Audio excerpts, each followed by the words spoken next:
अस्सलाम वालेकुम रहमतुल्लाहि वबरकातुहू। दरस कुरान व हदीस। आज का टॉपिक है तजस्सुस। तजस्सुस का मानी है दूसरों के हालात और मामलात की टो में लगाना, लोगों के राज टटोलना और ऐब तलाश करना। सूरह हिजरात 12 में है, ए ईमान वालो, ज़्यादा गुमान करने से परहेज़ करो कि बस गुमान गुनाह होते हैं, और तजस्सुस ना करो। आमतौर पर तजस्सुस बदगुमानी के नतीजे में रूनुमा होता है। पहले एक शख्स दूसरे के बारे में बदगुमान होता है, फिर वो उनके ऐब और कमज़ोरियों की तलाश में लग जाता है। ये एक किस्म की नफ्सियाती बीमारी होती है जिसमें वो मुब्तला हो जाता है। उसे ऐब तलाश करने और फिर उन्हें बयान करने में एक तरफ का लुत्फ़ आता है। शायद इसलिए कुरान करीम में उन तीनों माशरती और नफ्सियाती बीमारियों को इकट्ठे ज़िक्र किया गया है और उनसे बचकर रहने की तलकीन की गई है, यानी बदगुमानी, तजस्सुस और गीबत। इस दुनिया में अंबिया कराम अलैहिस्सलाम के मासवा कौन ऐसा है जिसके अंदर कोई ना कोई कमज़ोरी और ऐब ना पाया जाता हो। जिस शख्स का जज्बा तजस्सुस उसे दूसरों की कमज़ोरियां तलाश करने में और उनकी टो में लगने पर मजबूर करता है। अगर वो अपनी बुराइयों पर एक नज़र डाल ले तो उसकी निगाह में कोई बुरा नहीं रहेगा। वो वाज़ेह तौर पर महसूस करेगा कि सबसे बुरा तो मैं खुद हूँ। नबी करीम सल्लल्लाहु अलैहि वसल्लम ने तजस्सुस करने वालों के मुतल्लिक़ बयान फरमाया, ए वो लोगो जो ज़बान से तो ईमान लाए हो मगर तुम्हारे दिल में ईमान दाखिल नहीं हुआ। मुसलमानों के पोशीदा हालात की टो में ना लगो, क्योंकि जो शख्स दूसरों के ऐब तलाश में लगेगा अल्लाह सुब्हानहू तआला उसके ऐब के दर पे होगा, और जिसके ऐब के दर पे अल्लाह सुब्हानहू तआला हो जाए उसे उसके घर में जलील करके रहता है। ज़ाहिर है कि अल्लाह सुब्हानहू तआला से इंसान की कोई हरकत, कोई अमल और कोई बात पोशीदा नहीं। एक इंसान को दूसरे इंसान के ऐब तलाश करने में खासी तक वो दो करनी पड़ती है, तब जाकर कोई ऐब उसके हाथ लगता है। लेकिन बारी ताला को तो ऐसा करने की ज़रूरत नहीं।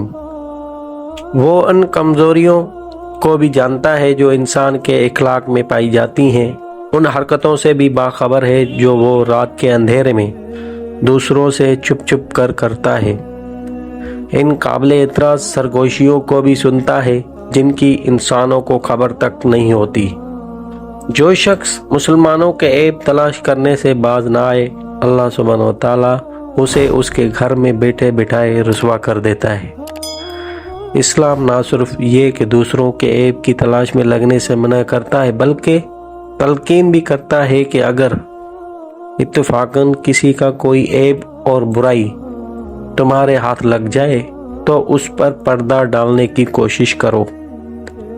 जो लोग दुनिया में दूसरों के गुनाहों पर पर्दा डालेंगे, क़यामत के दिन अल्लाह सुब्हानहू तआला उनके गुनाहों पर पर्दा डालेगा। ज़ाहिर है कि असल इज़्ज़त भी क़यामत के दिन है और असल रुसवाई और ज़िल्लत भी यौम आखिरत की है। इस दिन जिसे रुसवा किया गया वो किसी को भी मुंह दिखाने के काबिल ना होगा, ना वालिदैन को, ना रिश्तेदारों को, ना दोस्तों को, ना दुश्मनों को। क़यामत के दिन की रुसवाइयाँ ही से बचने का कैसा आसान नुस्खा हमारे आका सल्लल्लाहु अलैहि वसल्लम ने बताया है कि तुम अपने जज्बात पर काबू रखते हुए दूसरों के ऐब पर पर्दा डाल दो, अल्लाह सुब्हानहू तआला तुम्हारे ऐब पर पर्दा डाल देगा। एक दूसरी हदीस में आपने पर्दा पोशी की इतनी बड़ी फजीलत बयान फरमाई है कि मैं नहीं समझता कि जो अल्लाह सुब्हानहू तआला का बंदा या बंदी ये फजीलत सुन ले तो फिर उसे हासिल करने की कोशिश ना करें।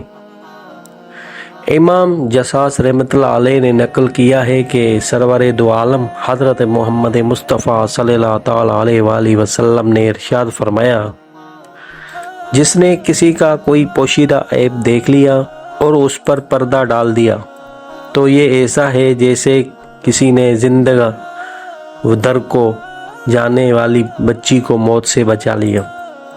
تجسس اور عیب جوئی کی بیماری سے بچنے کا ایک مؤثر علاج یہ ہے کہ انسان اپنے عیب پر نظر رکھے اور ان کی اصلاح کی کوشش کرے۔ حضرت حسن بصری رحمۃ اللہ علیہ فرماتے ہیں، تم اس وقت تک ایمان کی حقیقت نہیں پا سکتے جب تک کہ لوگوں کے وہ عیب بیان نہ کرو جو تمہارے اندر پائے جاتے ہیں، اور ان کی اصلاح کی ابتدا اپنی ذات سے کرو۔ جب تم ایسا کرو گے تو تم اپنی ذات کی اصلاح میں مشغول ہو جاؤ گے، اور اللہ سبحانہ و تعالیٰ کی نظر میں اس کے بندوں میں سے محبوب وہی ہیں جو ایسے ہوتے ہیں۔ نبی کریم صلی اللہ تعالیٰ علیہ وآلہ وسلم نے امیر لشکر اور امام کو بھی تاکید کی ہے کہ وہ اپنے ماتحتوں اور اپنی رعایا کے عیب کو ٹو میں نہ لگے۔ ابو داؤد میں حضرت مقدام بن مہدی کرب اور حضرت ابو امامہ رضی اللہ تعالیٰ عنہ سے روایت ہے کہ نبی اکرم صلی اللہ تعالیٰ علیہ وآلہ وسلم نے فرمایا، جب امیر لوگ کے عیب تلاش کرے گا تو ان میں بگاڑ پیدا کر دے گا۔ اصلاحی حکومت اور امیر جماعت کو یہ قطعاً زیبا نہیں دیتا کہ وہ جاسوسی کا نظام قائم کر کے لوگوں کے عیب تلاش کرتا رہے، بلکہ ان کا کام یہ ہے کہ وہ تجسس کے بغیر علم میں آ جانے والی برائیوں پر پردہ روگیر کرے۔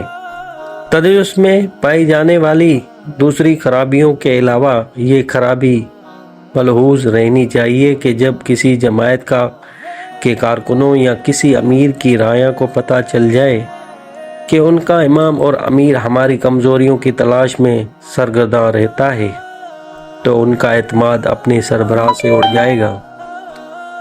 حقیقت یہ ہے کہ تجسس ضعف ایمان، بدخلقی اور نفس کی کمینگی کی دلیل ہے۔ اس سے دلوں میں قدور تیس پیدا ہوتی ہے، اور ایسا شخص اللہ سبحانہ و تعالیٰ اور اس کے رسول کے غضب کا مستحق ہو جاتا ہے۔